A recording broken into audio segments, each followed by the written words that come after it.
नमस्कार, मैं हूँ architect Hiramani Thapliyal, architect and interior design consultant. आज हम एक बहुत इंपॉर्टेंट टॉपिक पर बात करेंगे, how to design the interior planning of a house. बहुत लोग इंटीरियर डिज़ाइन को सिर्फ फर्नीचर, कलर, फॉल सीलिंग और डेकोरेशन समझते हैं, but as an architect I would say interior design is not a decoration alone, it is a intelligent planning of space according to the user lifestyle, comfort, function and aesthetics. तो आइए समझते हैं कि एक architect या interior designer house का interior planning step by step कैसे करता है। First step, understand the client. सबसे पहले हमें क्लाइंट और फैमिली की रिक्वायरमेंट समझनी चाहिए। घर में कितने मेंबर हैं, उनकी एज क्या है, उनका लाइफस्टाइल क्या है, क्या कोई वर्क फ्रॉम होम करता है, क्या चिल्ड्रन के लिए स्टडी एरिया चाहिए, क्या एल्डरली पीपल हैं, क्या क्लाइंट को मॉडर्न, कंटेम्प्रेरी, ट्रेडिशनल या लग्जरियस इंटीरियर पसंद है, और सबसे important, what is the client budget and timeline. इसलिए इंटीरियर प्लानिंग शुरू करने से पहले एक proper client questionnaire and requirement analyse करना बहुत इंपॉर्टेंट है। So good interior design starts with the understanding the user. Now दूसरा स्टेप है स्पेस प्लानिंग एंड जोनिंग। अब हम एग्जिस्टिंग आर्किटेक्चर प्लान को स्टडी करते हैं और स्पेस को लॉजिकली ऑर्गेनाइज करते हैं। जनरली हाउस को हम तीन मेजर जोन में समझ सकते हैं। पब्लिक जोन, जिसमें living room, drawing room, dining areas. Semi private zone, जिसमें family lawn, study area, sectors, जिसमें और एक है private zone, bedroom, personal spaces आते हैं। और सर्विस एरिया, जैसे किचन, टॉयलेट, यूटिलिटी और स्टोरेज को भी अप्रोप्रिएटली कनेक्ट करना जरूरी होता है। यहाँ एक इम्पॉर्टेंट प्रिंसिपल है, circulation should be easy, logical and minimum. हमें अननेसेसरी पैसेज और डेड स्पेस अवॉइड करने चाहिए, because in interior planning every square foot has value. Third step है फर्नीचर प्लानिंग। अब डिसाइड करते हैं कि sofa, bed, dining table, wardrobe, TV unit, study table and other furniture exactly कहाँ place होगा। लेकिन फर्नीचर सिर्फ ब्यूटीफुल दिखना ये इनफ नहीं है, it should be comfortable and आर्गोनोमिकली correct.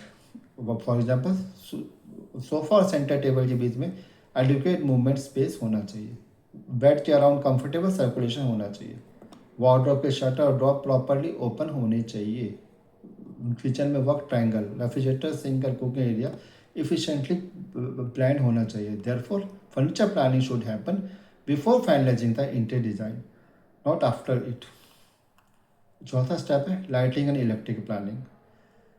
एक ब्यूटीफुल इंटीरियर भी पुअर लाइटिंग की वजह से डर लग सकता है, इसलिए हमें लाइटिंग को जनरली 3 लेवल पर कंसिडर करना चाहिए। एम्बिएंट लाइटिंग, जिसमें overall illumination. Task lighting, specific activities के लिए, जैसे kitchen counter, study table, dressing. Ancient lighting, जैसे आर्ट वर्क को, वॉल टेक्सचर या आर्किटेक्ट फीचर को हाईलाइट करने के लिए। साथ ही इलेक्ट्रिक प्लानिंग भी पहले से करनी चाहिए। टीवी पॉइंट कहाँ पे होंगे, AC point, charging point, kitchen appliances, internet, wifi, curtain motor, smart home system, etcetera. So, good interior planning means thinking about these things before construction, not after completion. The fifth step है colour, material and texture. अब आता है interior का visual character. सबसे पहले एक design concept और theme decide कीजिए। For example, modern, contemporary, minimalistic, जापानी, इंडियन कंटेम्प्रेरी, क्लासिक और लग्जरी। फिर कलर प्लेट डिसाइड करना होता है। आप generally base colour, secondary plus secondary colour पर एशियन कलर को बैलेंस कॉम्बिनेशन क्रिएट कर सकते हैं। मटेरियल सेलेक्ट करते वक्त सिर्फ ब्यूटी नहीं देखी जानी चाहिए, we should also consider durability, maintenance, safety, sustainability, availability and budget. For example, kitchen और बेडरूम में मॉइस्चर रेजिस्टेंट मटेरियल इम्पॉर्टेंट हैं। सिक्स स्टेप है स्टोरेज प्लानिंग। एक सक्सेसफुल इंटीरियर की पहचान से ब्यूटी ही नहीं है, storage is equally important. Wardrobe, kitchen storage, crockery unit, shoe storage, linen storage, utility storage and concealed storage are properly plan करना चाहिए। Specially in compact house, maximum storage with minimum visual collectors. एक very important design principle है, a well design interior should look beautiful because it is well organised, not because it has excessive decorations. And the finally हमें complete design को budget के साथ coordinate करना चाहिए. Furniture, flooring, ceiling, lighting, kitchen, wardrobe, curtain, paints, hardware, accessories, सब चीज़ costing को consider करके BOQ और बजट एस्टिमेट प्रिपेयर करना यूज़फुल होता है. हमेशा हमेशा क्लाइंट को डिज़ाइन के साथ रियलिस्टिक और कॉस्ट एक्सपेक्टेशन भी मिलनी चाहिए.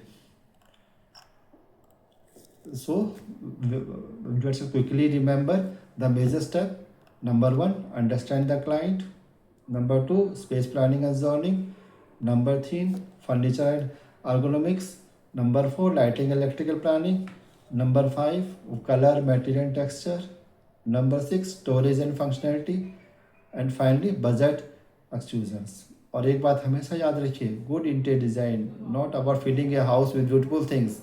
It is about creating a space where people can live beautifully, comfortably, and efficiently. For more practical tips on architecture design, please follow me. Thank you. Namaskar.